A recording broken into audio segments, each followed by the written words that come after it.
I speak nice and loud. Can everybody hear me okay if I speak at this volume? I feel like I can do better than the microphone. So I'm here to talk to you about big faith thinking, which is the combination of faith and hope and tenacity. Not blind faith, but faith that is real and tangible and existential. What's up? You've been here all night. It's only 17 pages. That's all right? I am at Warden at the Walcha Anglican Church, and I sit on the parish council. And throughout history, there have been many religious leaders, both in Christianity and outside of Christianity, sadly, who've held these positions without having a true and tangible faith. There have been many in the past, and there will be many in the future. And in fact, there's even entire denominations dedicated to religion outside of faith, just for religion's sake. True and genuine faith is different, however. Real faith, faith that where the rubber hits the road, that kind of faith is the kind of faith that allowed Jesus' disciples to follow him to the point of death themselves, where they were even stoned and beheaded and had brutal deaths. I know at this point you're probably wondering if you came here to listen to a sermon or if you came here to listen to me talk about business. And doing business in a rural community, I think what I want to talk about is kind of both. As a true Christian faith, there are true believers and there are true doers and there are true people who hold a core passion, and then there are people who seek power or seek privilege or seek recognition, and generally those aren't the same people. The people on this side are not big faith thinking people. So, what is faith thinking? Faith is defined as the substance or assurance of things hoped for and the evidence or conviction of things not seen. It acts as a confident trust in something bigger than ourselves and a firm belief in future realities that have not yet happened. Not mere blind optimism. Faith thinking is putting on a lens of faith over our thoughts. It's changing our worldview to match our faith and looking at the world around us with hope. Not rose-coloured glasses, but choosing the lens of faith is in something bigger than ourselves. So what is big faith then? If we look at the history of our country, the settlers who settled this region, we see visionaries who cut roads through mountains using horse and cart. They mapped and opened up regions to this area using primitive tools. They developed hydroelectric systems, for example, like in Hillgrove, that would put our modern sustainable managing efforts to shame. Big faith thinking people. Every time I'm in Sydney, I end up crossing the Harbour Bridge. And for some reason, every time I do it, I look at this incredible stone and steel structure and look at how many lanes there are. And I think to myself, our forefathers had the foresight to erect this giant piece of infrastructure that would not only meet the needs of the day then, but meet the needs of their grandchildren and great-grandchildren. We're only starting to meet capacity on that bridge now.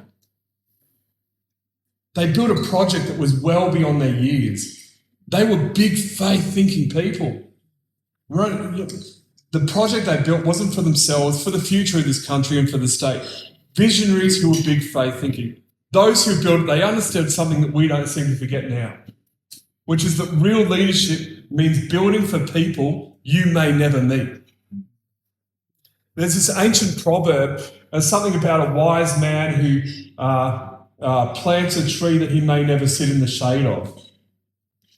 That kind of leadership and forethought is rare in today's society. What kind of leadership and forethought is what we need to see happen in our communities, though? We need to plant trees that we may never sit in the shade of. As business owners and as leaders in our communities, we need to erect infrastructure and initiate programs that we don't personally benefit from because we believe in the cause. We believe in our society, we believe in our community, and we engage big faith thinking. And if you want a local example of big faith thinking and what you can achieve, we don't have to look to Sydney, we can look at our own region. Back in Armidale, at Gara River, people built what became the first substantial hydroelectric scheme in Australia. It began generating power in 1895. And it lit Hillgrove, at that time was a bigger city than Armidale. Think about that for a moment. In these rugged regional areas with limited tools and limited machinery and none of the comforts that we take for granted, they were already thinking about clean energy, power transmission, and how to build something transformative for a whole district. It was ambitious, it was technical and far ahead of its time. It was big faith thinking. What I love about this story is that it shows that this region never lacked imagination. We were not built by timid people. We were built by people willing to try hard things, build bold things, think beyond the immediate moment. We talk about clean energy as though it's a visionary thinking and is brand new, but right here in our own backyard, people were wrestling with these questions more than a century ago. And that ought to humble us a little bit. It also ought to inspire us. So, what can get in the way of big faith thinking? When we moved to Walcha, we were warned about the cliques in the town. Little groups that didn't speak to other little groups and situations that sound to us like the reputed Hatfields and McCoy families of West Virginia. We didn't just hear it a little bit, we heard it a lot. We were continually and repeatedly warned that there were these factions in our community. And it's true. Those factions are there. They do exist. However, we calculatedly and strategically ignored these factions. We decided not to engage or support or encourage them in any way. We have friendships with people across socio-economic groups, across status lines, across religious barriers, across ethnic barriers, and any other cultural barrier that this community has in place. Not just in Walcha. I know that people in Gloucester do too. I know you guys have the same challenges in your community. In fact, I was talking to this young guy from Tamworth a few weeks ago, and he was telling me what a crappy town Tamworth was. How it was full of people who don't know how to drive and full of alcoholism, and it was not great at this and not great at that. And I realised that you can look at any community with a certain lens that limits how you see it. Just look at any Facebook group, any local Facebook group, and you will see the lens of the person commenting on a topic. Every time that we go away from Walcha, I realise how lucky we are to live in such a beautiful, beautiful place. I drive the road between Newcastle and Walcha quite a lot.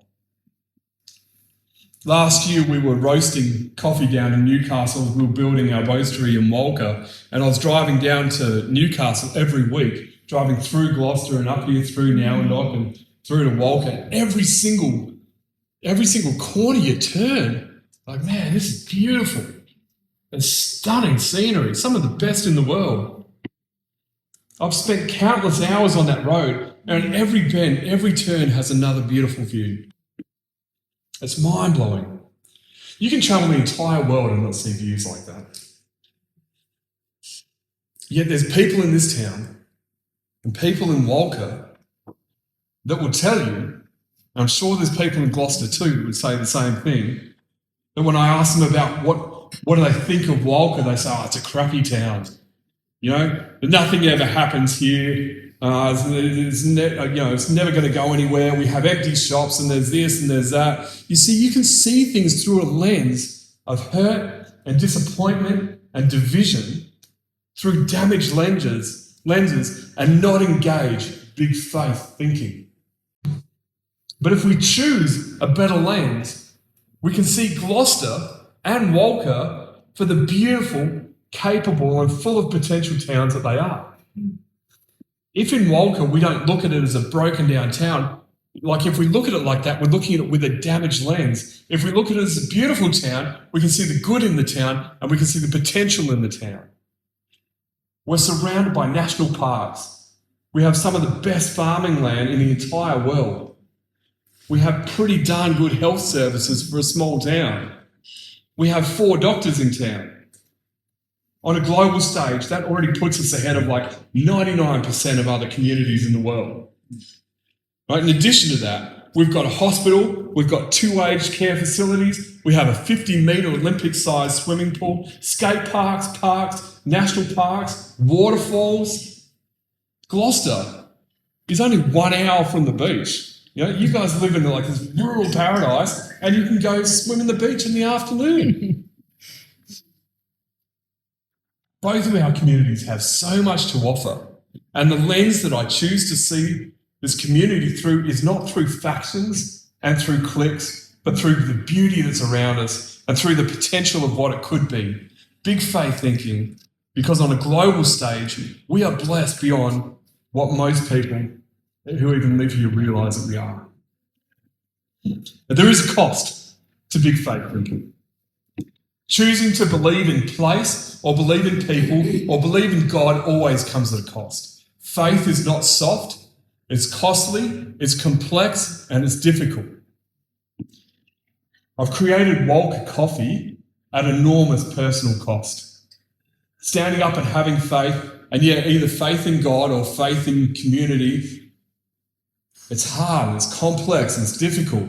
And if you're in Australia, when you put your head up above the rest, well, there's this tall poppy syndrome, right? And people want to cut you down. And that wanting to cut you down has real consequences. Unchecked jealousy results in people acting out against you. Even this week, somebody in town made up a story about us. It was so ridiculous. Like so ridiculous. It was laughable, but it's still damaging. Because we know how small town rumours work. Yeah, and even if you've got a prominent figure in town actively working against your business and actively undermining business relationships and partnerships, see, if you're doing anything meaningful in a small community, you're going to face it, right? People will assume things.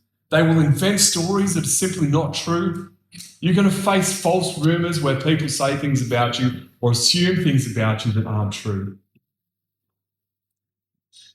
I've got an example of this. Before we moved to Walcha, we had a nanny raising our kids for years. We provided a car for her as part of her contract. She'd take the car to the mechanic and get an oil change and things like that. And when we finished employing her as our nanny, when we moved up here, she took her car to the same mechanic to get her oil change, and I wasn't paying the bill. And the mechanic said to her, "Oh, did you break up with Cameron?" And she was appalled, and I was when I found out later that for years she'd been going to this mechanic and thinking, and he thought the entire time that I was having an affair with her. But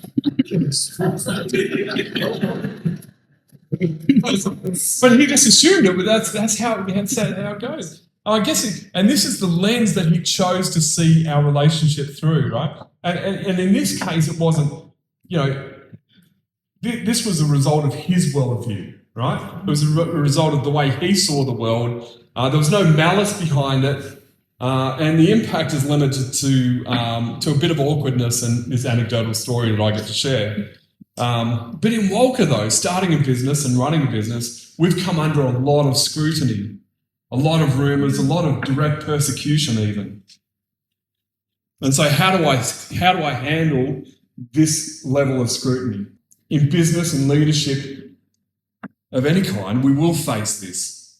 And the real question is not whether these things are going to happen. The real question is, how are you going to respond to that kind of scrutiny? How are you going to respond to those rumours? Will you become bitter? Will you get dragged into it? Or will you keep going? For us, the answer has been to ignore the noise and keep moving on. We let the fruit of the work that we do speak for itself. Over time, this has happened. We have built a thriving business. We ship coffee nationally. We stand alongside major brands, and we're competing in spaces much bigger than our little town. 2 years ago, I was asked to enter the Golden Bean World Series, and we managed to achieve 2 silver medals in the world. So, which is massive. I've created, just to think that I've created a blend and roasted it well enough to get second in the world, it was huge. Last year's competition in Guatemala, we didn't enter, but this year we entered 3 coffees in the World Series, and we got 3 bronze medals. It was a tight competition. In a few weeks, we're exhibiting in Darling Harbour alongside some of the biggest names in coffee in Australia. And last year, we were honoured as Business of the Year in Australia, in New South Wales, and that's the oldest and biggest business award you can achieve in Australia. And none of that has happened by us getting distracted by gossip. Yeah? So ignoring the noise. This happened to us by refusing to live life looking through cracked lenses. Refusing to be drawn into the clicks, and refusing to let small thinking define what is possible. Ultimately, we believe in something bigger, a bigger picture, a bigger future for our town, and a bigger future for our community. So yes, in business, in leadership, in faith, and in community life, we will face opposition. We'll face gossip, cynicism, small thinking. The question is not whether those things will come, because they will. The real question is, what are we going to do, and are we going to build this thing anyway? Are we going to think small because others think small? Are we going to pull back because others criticise? Are we going to stop planting because someone else cannot yet see the tree? Or are we going to choose big faith thinking? Because big faith thinking is what built roads through the mountains. Big faith thinking is what lit Hillgrove from Gara River in the 1890s. Big faith thinking is what builds bridges bigger than the needs for the moment. Big faith thinking is what will build stronger towns, healthier communities, better businesses, deeper relationships, and a future worth handing to our children. If we only live for ourselves, we build very little. If we only think in terms of comfort and recognition and immediate reward, we will leave very little behind. But if we believe in something bigger than ourselves, bigger than our own gain, and bigger than our own lifetime, we can build differently, we can lead differently, and we can endure differently. That's what faith does, and that's what hope does, and that's what vision does. And I believe that is what our communities need now more than ever. Not small minds, not cynical hearts, not cracked lenses, but men and women willing to believe for more, see for more, and build more. Because future places like Walcha and Gloucester will not be shaped by people who stand back and complain. They'll be shaped by people willing to step forward in faith. People with faith thinking. That's it. Thank you.